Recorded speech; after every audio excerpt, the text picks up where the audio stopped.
मी मुलगी आणि मुलगा यांना सन्मान मानेन व स्त्री भ्रूण हत्येचा आणि असे कृत्य करणाऱ्यांचा विरोध करेन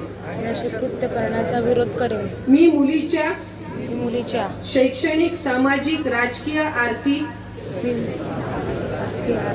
समानतेसाठी सदैव कटिबद्ध राहीन बेटी बचाओ बेटी पढाओ या राष्ट्रीय अभियानात सहभागी होऊन अभियानाच्या यशस्वीतेसाठी सदैव प्रयत्नशील राहीन। जय हिंद, जय महाराष्ट्र। धन्यवाद। माननीय मंत्री महोदयांचे मनपूर्वक आभार मानतो। यानंतर मंत्री महोदयांना विनंती करतो की आपल्या शुभ हस्ते रायगड जिल्ह्यातील जे यशस्वी सन्मान मूर्ती आहेत त्यांचा यथोचित सन्मान आपल्या शुभ हस्ते संपन्न